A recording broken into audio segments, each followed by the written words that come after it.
पाहूया ते विस्तृत बातम्या। भाजपकडून केवळ राजकीय द्वेषापोटी सांगली कृषी उत्पन्न बाजार समितीचे त्रिभाजन करण्यात आल्याचा आरोप महाविकास आघाडीच्या नेत्यांकडून करण्यात आला आहे। सांगली कृषी उत्पन्न बाजार समितीच्या बरखास्त संचालकाकडून बाजार समिती विभाजनाचा निषेध नोंदवत केवळ महाविकास आघाडीची सत्ता सांगली कृषी उत्पन्न बाजार समितीवर असल्याने भाजपने ही कारवाई केली आहे। या विरोधात उच्च न्यायालयामध्ये याचिका दाखल असून या प्रकरणी दाद मागणार असल्याचे स्पष्ट केले आहे। काल सांगली कृषी उत्पन्न बाजार समितीच्यावर प्रशासक नेमण्याचा जो शासनाने उद्योग केला ते 100% चुकीचं आहे। त्याचा पहिल्यांदा मी निषेध करतो। कारण काय आहे, आम्ही संचालक निवडून 3 वर्षे झाली। संचालक निवडून येत असताना आम्हाला सोसायटी आणि ग्रामपंचायत सदस्यांनी मतदान करून निवडून दिले, त्यांचाही अपमान केला त्यांनी। आणि जे 44 कलम लावले आहे तर 44 कलमाचा अर्थ तिने वेगळा काढला आहे। आम्ही ऑलरेडी कोर्टात असताना त्याचाही त्यांनी विचार केलेला नाही आणि स्टे दिला नाही म्हणून आम्ही प्रशासक नेमते विभाजन करतो आहे। त्रिभाजन पण नाही केलं, विभाजन केलं आहे।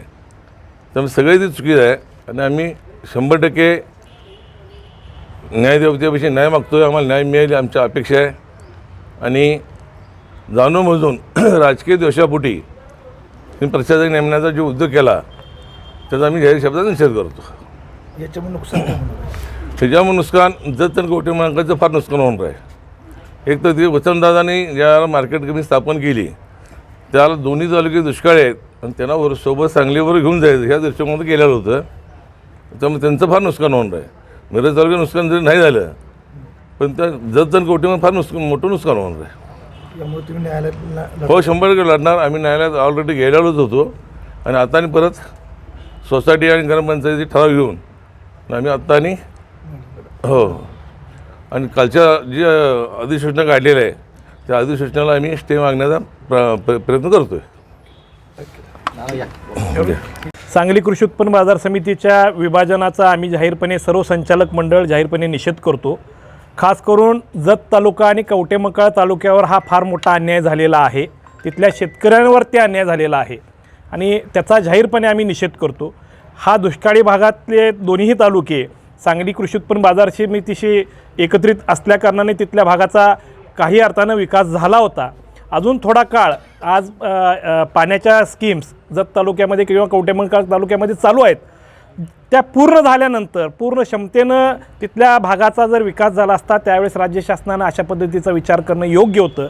केवळ राजकीय द्वेषापोटी महाविकास आघाडीची सत्ता या सांगली कृषी उत्पन्न बाजार समितीवर आहे म्हणूनच महायुतीच्या नेत्यांनी भाजपच्या नेत्यांनी खास करून आमच्या आमदारांनी हा निर्णय घेतलेला आहे। ह्या निर्णयाचा आम्ही जाहीरपणे निषेध करतो। तो कायद्याला धरून नाही आहे। नक्की आम्ही न्यायालय त्याच्या विरोधात दाद मागणार आहोत। नक्कीच न्यायालय आम्हाला न्याय देईल असा आम्हाला विश्वास आहे। जिल्हा परिषद निवडणुकीत जे काय झालं त्याचा हा वचपा काढला असं वाटतं। आता मार्केट कमिटीचा जो निकाल लागला महाविकास आघाडीच्या संचालकांना निवडून दिलं हा जनतेचा निकाल होता।